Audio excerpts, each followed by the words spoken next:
abu harier si pergale di samre utanga abu harier si olo do ilana bhagar ana gotai asini miya olo do ilana bhagar ana gotai asini miya akili emo amete masala iso me asini miya akili emo amete masala iso me asini miya akili emo amete masala iso me asini miya.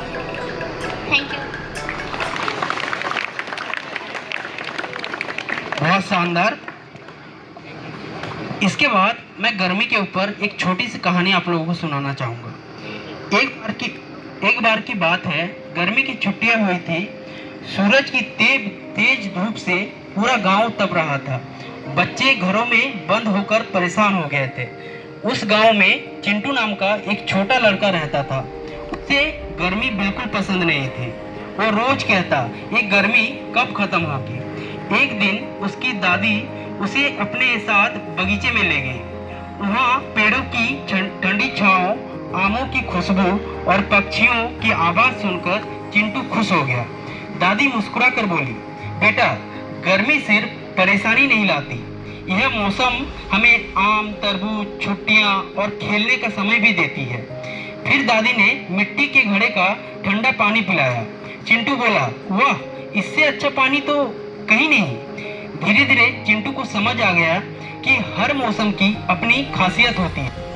उसने दोस्तों के साथ पेड़ लगाए, खूब आम खाए और गर्मी की छुट्टियों का मजा लेने लगा। उस दिन के बाद उसने कभी गर्मी की शिकायत नहीं की।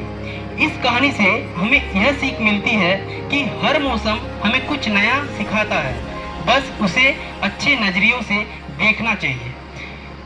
अभी के बाद मैं गाने के पानी हेम्ब्रोम को मंच पर बुलाना चाहूंगा। उनके लिए जोरदार तालियां।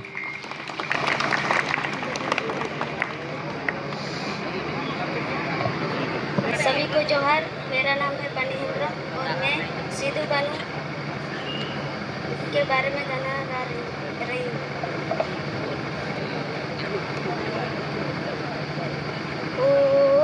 ಹುಲುಗೆ ದಿಸಮ ಹುಲುಗೆ ಸಲಗಾವಲೆ ಅಕೋಸೆ ಗೆಲು ಹುಲುಗೆ ಹೋಗನಾಡಿ ರೆ ಲಡ ಹೈಲೆ ನಾ ಬೋಲೆ ಇಂಗಿರज को साथे ಹುಲುಗೆ ದಿಸಮ ಹುಲುಗೆ ಸಲಗಾವಲೆ ಅಕೋಸೆ ಗೆಲು ಹುಲುಗೆ ಹೋಗನಾಡಿ ರೆ लड़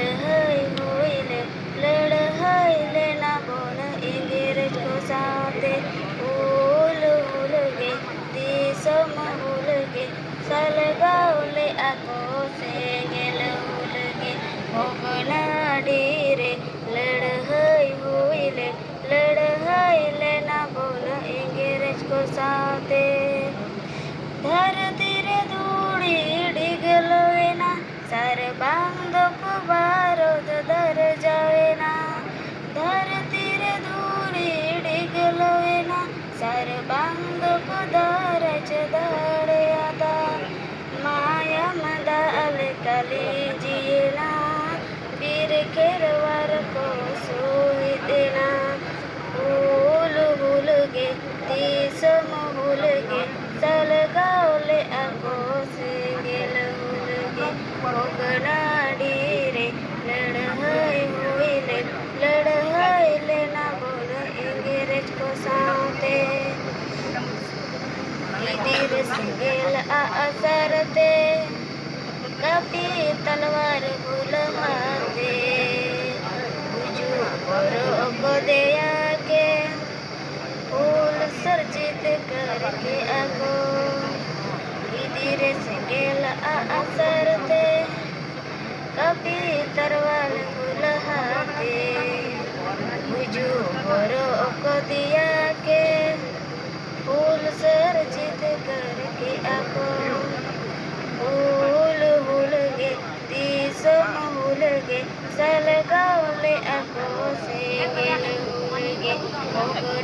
ढीरे लड़हई होइले ना बोल इंगेरे को साथे सीधू गालू चाँद भैरव साथे मई फूल झालो होगा डालाए नाको फूल सर्जित करके आको सीधू गालू चाँद भैरव साथे मई फूल झालो होगा डालाए नाको फूल सर्जित करके आको फूल हुलगे दिसम हुलगे सालगावले आको सेंगेल हुलगे होगना डीरे लड़हई हुइले ना बोले इंगेरे को साथे फूल हुलगे दिसम हुलगे सालगावले आको सेंगेल हुलगे होगना डीरे लड़हई हुइले ना बोले इंगेरे को साथे।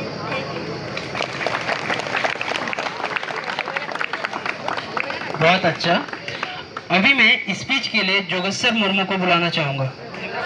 जोगेश्वर हेम्ब्रम।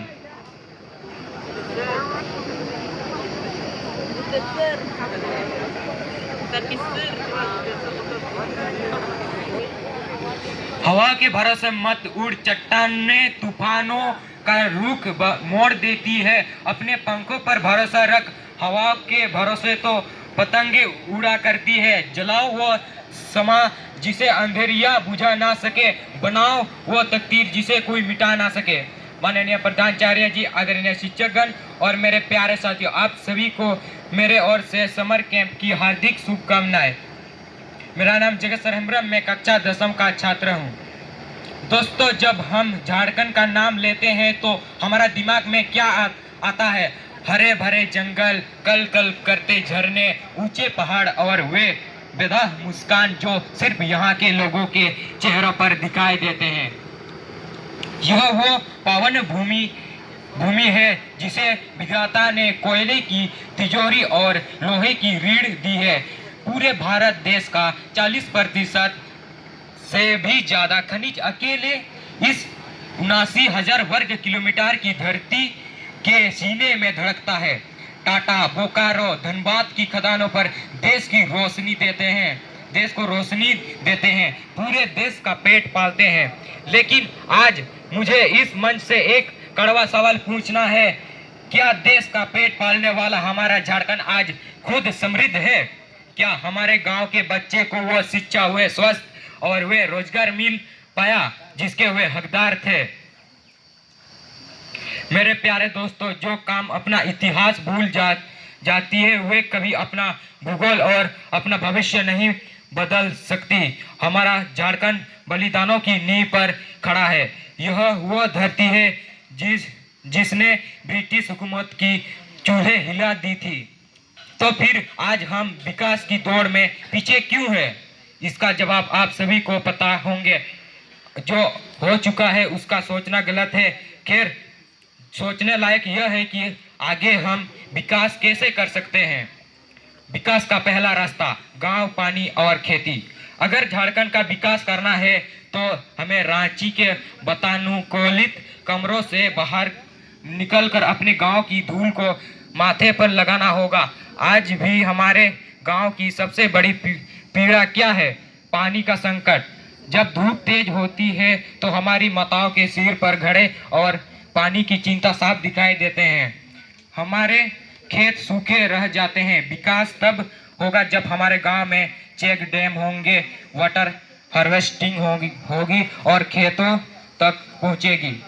और बात जब खेती की आती है तो आज भी पूरे दुनिया केमिकल फर्टिलाइजर खाकर बीमार पड़ रहे हैं। लेकिन हमारे पुरखों के पास ऑर्गेनिक खेती का ज्ञान है। हमारे किसान जानते हैं कि गोबर की खाद मिट्टी को कभी बूढ़ा होने नहीं देते। हमें अपनी पारंपरिक ताकत को आधुनिक तकनीक से जोड़ना होगा। जड़ों को छोड़कर जो आसमां छूने की हिरासत है, समझ लो उस परिंदे की बहुत कम उम्र होती है।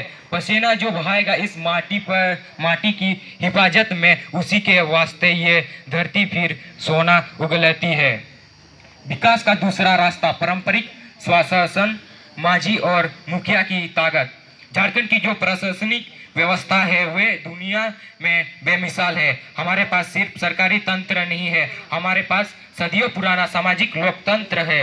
हमारे मुखिया हमारे गांव के न्याय और संस्कृति रक्षक माझी बाबा आध्यात्मिक संतुलन बनाने वाले कुडम नायके और समाज को धागों में पिरोने वाले घाट परगना, ये वे लोग हैं जिन्होंने हमारी पहचान को जिंदा रखा है।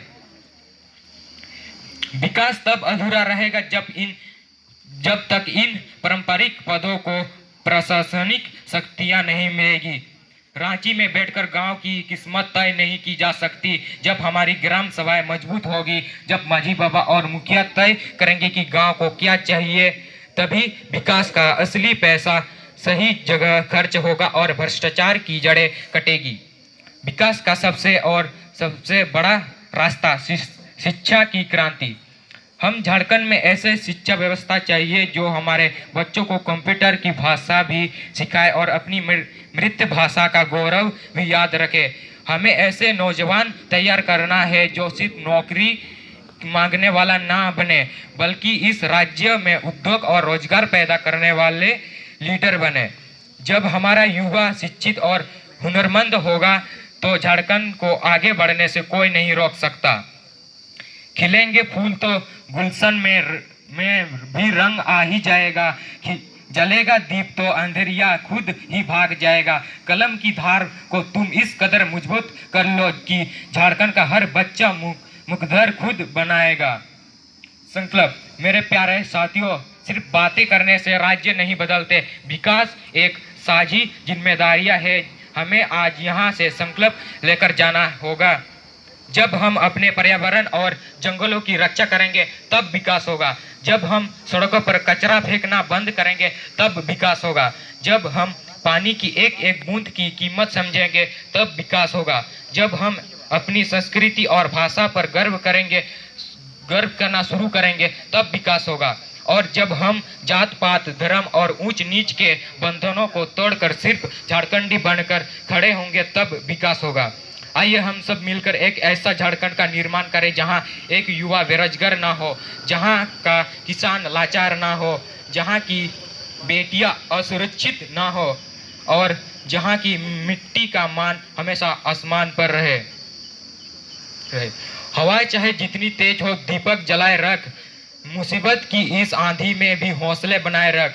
बदलना है अगर इस झारखंड की तकदीर को यारो, तो अपनी आंख में तुम जीत का एक ख्वाब सजाए रख।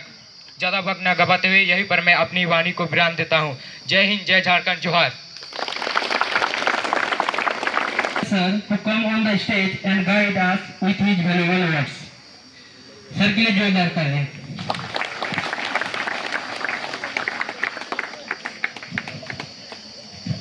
Thank you. आज जोगेश सर ने बहुत ही अच्छा यहाँ से भाषण दिया और ताली भी बजाया बहुत जोर से तुम लोगों ने, लेकिन समझा के नहीं। झारखंड का विकास किस तरह से हो सकता है बहुत विस्तार से बताया। कुछ जगह में थोड़ा सा स्लिप ऑफ टंग था शायद, ठीक है, जिसके चलते थोड़ा सा कुछ शब्द इधर उधर हो गया है, ठीक है, लेकिन ओवरऑल मोटा मोटी ठीक था, ठीक है। इसका कहने का मतलब क्या था बताओ, कि आप लोगों को साफ सफाई, फिर हर चीज़ में भाग लेने के लिए कहा है और शिक्षित बनने के लिए। दूसरी बात क्या है, मातृभाषा के बारे में भी उसने बताया। मातृभाषा को मृत भाषा कर दिए, लेकिन हमको समझ में आया कि वहाँ मातृभाषा बोलना चाह रहे थे। तो मातृभाषा के प्रति भी जुड़ाव, अपने आसपास का जो प्रशासनिक व्यवस्था है, हमारे जो परंपरा में है, पारंपरिक स्वशासन व्यवस्था है, उसको भी जानने का बहुत ज़रूरी है और उसके माध्यम से विकास का काम हो सकता है। हम ज़्यादातर को देखे हैं पढ़ते लिखते हैं ठीक है, लेकिन अपने अगल बगल की बहुत सारी जानकारी नहीं रखता है। अपने गांव में शादी ब्याह कैसे होता है, ठीक है, पूरा डिटेल किसी को नहीं पता है, नामकरण कैसे होता है। तो हम चाहेंगे कि हमारे विद्यालय के स्टूडेंट ये प्रोजेक्ट वर्क के रूप में लें कि हम अपने समाज के शादी विवाह किस तरह से होता है, उसको शुरुआत से लेकर एक दिन अंत तक देखो और पूरा एकदम डॉक्यूमेंट बनाओ, ठीक है, लिखो कि किसी बच्चे का नामकरण किस तरह से होता है या बाकी चीज़ें। पढ़ने लिखने का मतलब केवल किताबी ज्ञान तक सीमित नहीं रहना है, व्यवहारिक ज्ञान भी हासिल करना है, और पूरा डिटेल में। जब तक आप लिखेंगे नहीं पूरा डिटेल समझ में नहीं आता है, ठीक है। तो ये सब हम चाहेंगे हमारे विद्यालय के स्टूडेंट करें। ये एक प्रोजेक्ट वर्क रहेगा, इसी के आधार पर फिर प्रैक्टिकल में मार्क्स दिया जाएगा, ठीक है। किताबी ज्ञान तो जरूरी है, उसके साथ साथ अपने अगल बगल का कितना ज्ञान रखता है, ठीक है। चलिए आज हम यहाँ पर आप सबों को लू से बचाव, जिसको हीट स्ट्रोक भी कहा जाता है, उससे बचाव का उपाय के बारे में सभी बच्चों को जानकारी बहुत जरूरी है। क्योंकि इस बार जिस तरह का गर्मी लग रहा है, हमको नहीं लगता है कि बहुत अच्छा होने वाला है, बहुत जन को लू भी लगने वाला है, ठीक है। तो उससे एक ही उपाय है बचने का, और ऐसे न्यूज़ वगैरह में तो देखने को मिल रहा है कि इसका प्रभाव बहुत ज़्यादा होने वाला है। बहुत आदमी इससे क्या है, हो सकता है कि डेथ को प्राप्त कर जाएंगे, ठीक है, देहांत भी हो सकता है। तो इस बार का बहुत डरावना है। तो पहले समझना है कि लू गर्मी के मौसम में होने वाला एक गंभीर समस्या है, जिसमें शरीर का तापमान नियंत्रण से बाहर हो जाता है। हमारे शरीर का तापमान जनरली कितना रहता है? 37 डिग्री सेल्सियस रहता है ना, नॉर्मल जो टेम्परेचर होता है हम लोग का। लेकिन इसके चलते हमारे शरीर का टेम्परेचर बढ़ भी सकता है और हमें बीमारी हो सकता है, लू लग सकता है। जब भी टेम्परेचर बढ़ जाए हमारे शरीर का, तो समझना लू की खतरा हो सकता है। और सबसे ज़्यादा दिक्कत किनको होगा? बच्चों को होगा, बुजुर्गों को होगा। अपने घर में अगर बच्चे हैं, बुजुर्ग हैं, बच्चे चूँकि क्या है, वो नहीं समझते हैं कि गर्मी है या क्या हो, दौड़ भाग में लगे रहते हैं, ठीक है। उनको रोकना बहुत ज़रूरी है। और जो आउटडोर काम नहीं करना है, करना भी है तो 12 बजे तक, ठीक है, 12 से 4 के बीच में बाहर प्रयास करना है कि नहीं जाना, ठीक है। तो चलिए, जब भी वातावरण में टेम्परेचर 40 डिग्री से ऊपर होता है तब खतरा होने लगता है। और कल का टेम्परेचर हमारे यहाँ 44 डिग्री तक पहुँच गया था, ठीक है। 44 डिग्री मतलब समझ रहे, 45 डिग्री में बहुत जल्दी लू लग जाता है, ठीक है। 45 में लू लगने का बहुत ज़्यादा डर लगता है। और दूसरी बात, तो लू से हम कैसे मतलब अपने आप को बचाएंगे? शरीर को क्या है, हाइड्रेशन में रखना है। मतलब अगर मान लिया डिहाइड्रेट भी हो जाता है तो रिहाइड्रेशन के लिए भी बहुत सारा सॉल्यूशन है इसका।